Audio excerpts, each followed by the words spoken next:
It is so good to see you all here this morning on our Commitment Sunday. It's a special day. It's a special celebration of who we are and who we can be. Our reading this morning is a slightly adapted version of Dr. Seuss's Oh, the Places You'll Go. I entitled it, Oh, the Places We'll Go. Congratulations! Today is your day. We're off to great places. We're off and away. We have brains in our heads. We have feet in our shoes. We can steer ourselves any direction we choose. We're on our own, and we know what we know, and we are the ones who will decide where to go. Oh, the places we'll go. We'll be on our way. We'll be seeing great sights. We'll join the high flyers who soar to high heights. We won't lag behind because we'll have the speed. We'll pass the whole gang and we'll soon take the lead. Wherever we fly, we'll be the best of the best. Wherever we go, we will top all the rest. Except when we don't, because sometimes we won't. I'm sorry to say so, but sadly it's thus that bang-ups and hang-ups can happen to us. We can get all hung up in a prickly perch, and our gang will fly on. We'll be left in a lurch. We'll come down from the lurch with an unpleasant bump. And the chances are then that we'll be in a slump. And when in a slump, we're not in for much fun. Unslumping ourselves is not easily done. But we'll have each other to unslump us then, to get back on track, feeling centered and zen. And on we will go though the weather be foul. On we will go though our enemies prowl. On we will go though the hacken cracks howl. Onward up many a frightening creek, though our arms may get sore and our sneakers may leak. On and on we will hike, and I know we'll hike far and face up to our problems, whatever they are. To go far will take time and commitment galore. It doesn't come easily for fledglings to soar. We just need to be true to our faith and our vision and fund next year's budget to live out our mission. We're asking of you a neat sum of cash. 5% of your income. Don't think us rash. It's the target we feel that we need to set to get us to where we think we can get. It seems like a lot to ask of us all, but together we'll make it, if we have the gall, to support our staff and programs and such at levels they should be, which isn't that much. We want to extend our touch and our reach and send justice warriors into the breach. We have mountains to climb and visions to see and children to care for at UUCDC. And will we succeed? Yes, we will indeed. 98.75% guaranteed. So, be our name Buxbaum or Bixby or Bray or Mordecai, Ale, Van Allen, O'Shea, we're off to great places. Today is our day. Our mountain is waiting. Let's get on our way.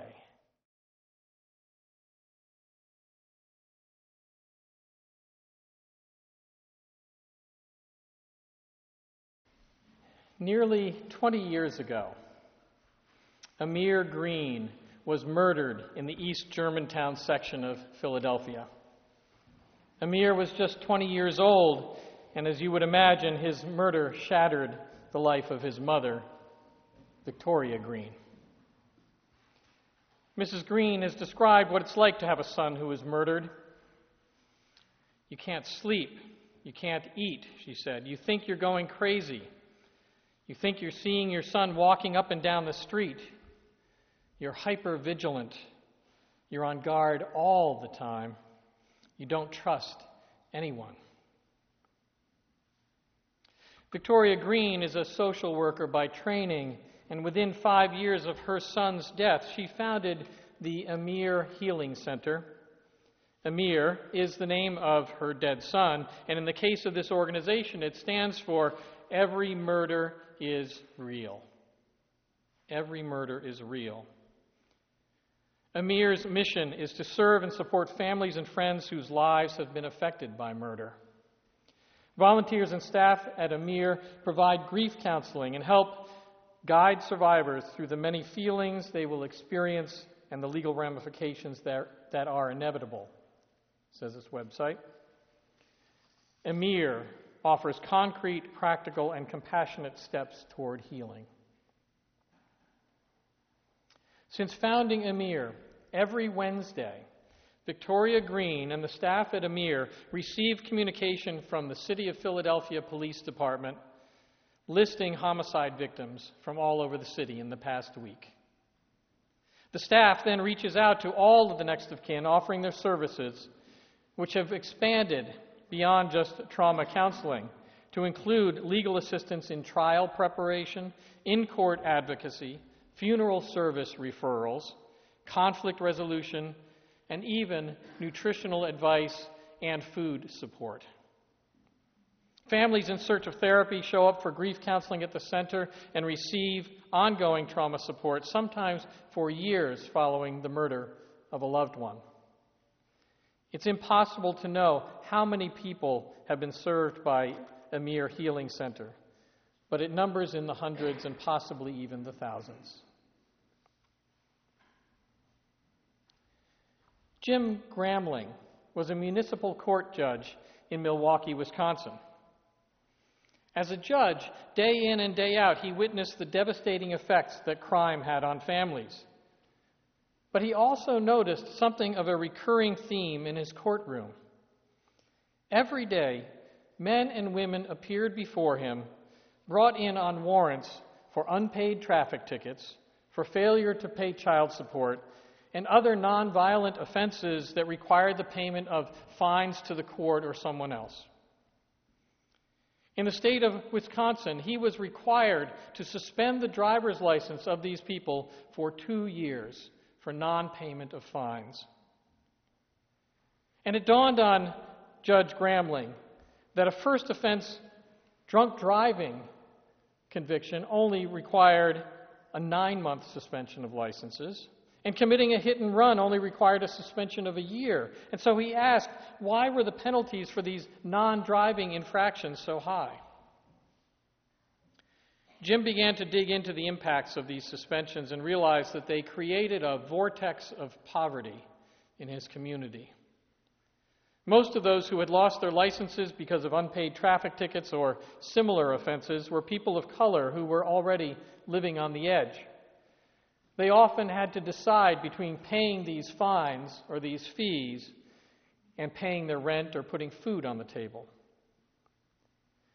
Because nearly 3/4 of the available jobs in the greater Milwaukee area were in the suburbs, Judge Gramling saw how a license suspension aggravated the situation by making it impossible for people to find and hold those jobs when they couldn't drive. He even found one circumstance where a woman was running a small office cleaning business of her own, and she got a ticket for parking in front of one of her clients on a Sunday morning, didn't pay the ticket, was unable to pay the ticket, and had her license suspended for 2 years, and so she lost this business that she had been building herself. Jim Gramling discovered that license suspensions were creating a vicious cycle of unemployment and poverty. So he decided that something needed to be done. He gathered together friends he knew within the legal system, lawyers, court officials, community activists, and they started something called the Center for Driver's License Recovery and Employability. The center helps people navigate the legal system and negotiate the terms by which they can pay their outstanding fines or tickets and recover their driver's licenses. Since its founding in 2007, the center has served more than 10,000 people and has helped about 1/3 of them recover their driver's licenses sooner than they would have without it. And now that he is retired from the bench, in addition to his volunteer work with the center, Jim Gramling is lobbying to change the laws that require license suspension for these kinds of infractions and trying to provide for payment plans and community service as an alternative sentence. Katie Myler. Katie Myler had a tough life growing up in Bernardsville, New Jersey. She was raised by a single mom and was surrounded by drug abuse and addiction. She lost an uncle to a heroin overdose. Her sister overdosed on cocaine twice, but fortunately survived. Sometimes Katie went to bed hungry, and neighbors used to have to leave garbage bags full of clothes on their porch because the neighbors knew that the family couldn't afford new clothes. Through all of this and growing up, Katie's church youth group was an important anchor for her. When the chance came to go on a mission trip to Haiti, she jumped at it. And something clicked for Katie while she was on this trip. It opened her eyes to the rest of the world. She met girls her age and younger who had nothing, not even a source of clean drinking water. And this made Katie realize that as hard as her life was, it was nothing compared to these young girls. So Katie came home from Haiti, and she was a changed person. After graduating from high school and then college, Katie hooked up with a Christian relief organization that was doing work in West Africa. Living in Liberia and running an adult literacy program, she discovered an entire population of young girls living in the capital city's slums. Some who were as young as 10 or 11 years old who were selling themselves as sex workers on the street because they had no food, no source of clean drinking water, and no hope. When Katie asked these girls what they wanted more than anything in the world, she got the same answer again and again: we want to go to school. So Katie used the little money that she had to start sending a few girls to school, but her money didn't get very far. So she started using social media. She started posting pictures of these at-risk girls on Facebook, and then she started receiving money from people all over the globe. And that's how her organization, that's called More Than Me, began. More Than Me is called that because Katie came home from Liberia seeing the need, feeling overwhelmed, and she was talking to a friend of hers and saying, I don't think I can do this. This is too hard. And her friend said, Katie, this isn't about you. It's about the children. And so she created More Than Me to remind herself that it's not about her. It's about the girls. So More Than Me started receiving donations and grants that enabled Katie to send more and more Liberian girls to school. The president of Liberia, Sub-Saharan Africa's first female president and a Nobel laureate, learned of Katie's work and donated a building so that they could build what is now the More Than Me Academy. 4 years after founding the organization, the More Than Me Academy was putting nearly 300 girls from the worst slums of Liberia's capital to school, and providing them not just with an education, but with school uniforms, medical services, and 2 meals a day. Through Katie's tireless efforts and her personal charisma, just go on the More Than Me website and look at some of her videos and you'll know what I mean. More Than Me began to receive international recognition, and in 2013, they won a $1 million grant from the Chase Foundation. But we know what happened in Liberia last year. The Ebola epidemic struck, and it struck hard. So More Than Me's mission had to shift as they responded to that tragedy. More Than Me purchased 2 ambulances for the community to transport suspected Ebola victims. Nursing teams funded by More Than Me made more than 2,000 home visits to at-risk families. Volunteers and staff provided food and other materials to homes around the community, and they identified and found care for nearly 150 orphaned children. The academy itself became a quarantine center for orphan children as they waited to find out whether they too were infected. You may already know a little bit of Katie Miley's story. Katie was one of the Ebola fighters named as Time Magazine's Person of the Year last December.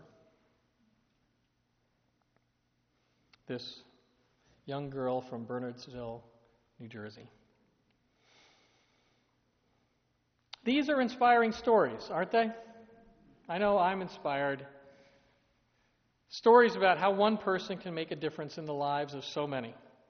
We hear these feel-good stories on the nightly news, for those of us who still watch the nightly news, usually at the end of the broadcast on Friday afternoons. They're offered up as something of a salve to our bruised senses after a week of horrific headlines. It's easy, I think, to dismiss these stories as anomalies, as exceptions to the rule. It's easy to say, good for him or her. I'm glad that there are people on the planet doing these things. And then to go on about our daily lives. But I don't want us to do that today. I don't want us to just pass these stories by. Today, I want us to take a little bit of a closer look and to ask ourselves a simple, open-ended question. It's a question that Chrissy posed in her reflection. What if? What if? There are several things I notice about Victoria and Jim and Katie. And the first thing is that they are just simply ordinary people. They're not superheroes. They don't have any kind of superpowers.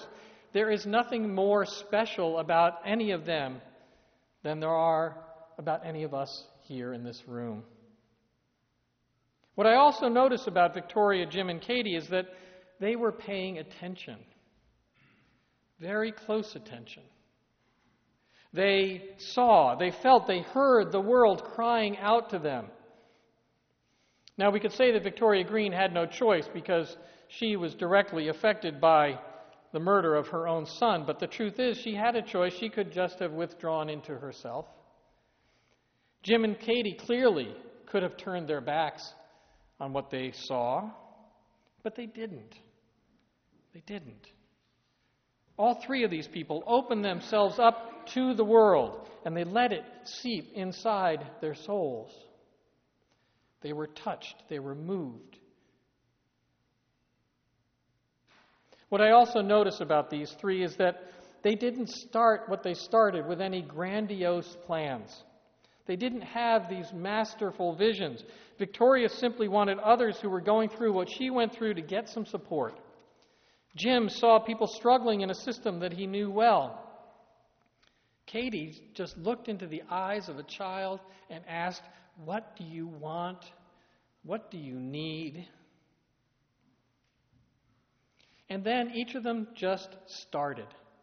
They simply started. They took a step down a path. They had no idea where it was going to lead.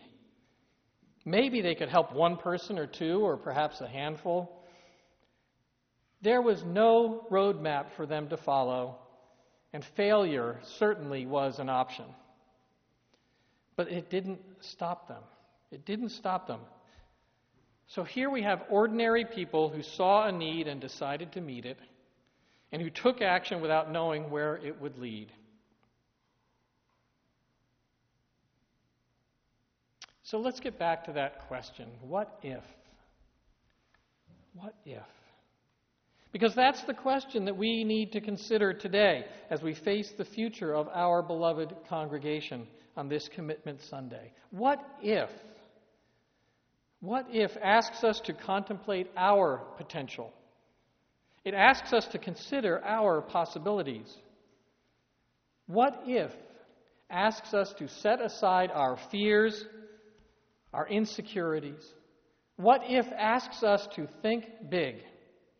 Not grandiose, mind you, but big, bigger than we ever have. Here are just a few of the what if questions that I've been asking myself. What if we paid close attention to what's happening right in front of us, right in our own community? What if we opened ourselves up to meeting others whose lives and loves aren't just like ours? What if we discovered that our deep passion actually meets some of the world's deep needs?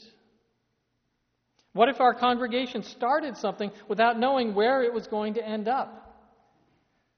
Or what if we took one step down a path without having a complicated and deliberate strategic plan? What if we tried and failed? And what if we tried again and again and again? What if Dimitri Ramos or Katie Malloy or Riley or Marjorie or Olivia or any of the amazing youth that we have were to come to us and say, "This is how I want to make a difference. Can the church help me?"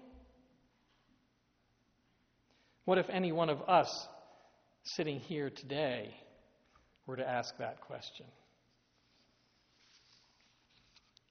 What if we as a congregation had some money set aside to help make some of those ideas come into reality? I can go on. I'm going to shift it a little bit, though. What if we were to look at what we already do so well, and we decided to take it to a whole new level? So here's some more what ifs. What if, instead of donating 1/2 of our Sunday plate collection on one Sunday a month, we were to give it all away every Sunday? What if? What if, instead of offering comprehensive sexuality training to just our children in our own religious education program, we decided that every child in Delaware County should have the opportunity to get that education? And we took OWL out into the community instead of just keeping it here. What if, instead of preparing a meal once a month for the Hunger Task Force, which is tremendously valuable, don't get me wrong, but what if we were to find an unused building and we made it into a UUCDC meal center where we fed people, but we also taught them to cook healthy, nutritious, low-cost meals? What if, instead of hosting families for 2 weeks a year through the Interfaith Hospitality Network, we were to buy up vacant buildings and convert them to low-cost housing? What if, instead of simply supporting a preschool in our building, we were to build, staff, and operate a private elementary school that put our Unitarian Universalist values at its center? The Quakers have done it all over the place. Why can't we? This is what our 5 to Thrive campaign is all about. It's about asking ourselves the what-if questions. It's about breaking out of the box that we've held ourselves in for far too long. A box that says we can't afford to think big, we can't afford to act boldly. It's about telling ourselves a new story about ourselves, about who we want to be and what we're capable of doing. It's about saying that we don't want just to survive, just scrape by as a congregation, but that we want to thrive, to be a thriving community, as Chrissy pointed out in her reflection. I admit it's ambitious to ask each other to commit 5% of our annual income to UUCDC. Some may think it's even outrageous. But I ask you this: is there any better cause, any better place to be ambitious or outrageous for? I want us to be ambitious, even outrageous for love. I want us to be ambitious, even outrageous for justice. I want us to be ambitious, even outrageous for hope. I want us to be ambitious, even outrageous for those in our community who need us. And yes, I want us to be ambitious, even outrageous for the children, for all the children. It seems like a lot to ask of us all, but together we'll make it if we have the gall to support our staff and programs and such at levels they should be, which isn't that much. We want to extend our touch and our reach and send justice warriors into the breach. We have mountains to climb and visions to see and children to care for at UUCDC. We are off to great places. Today is our day. Our mountain is waiting. Let's get on our way.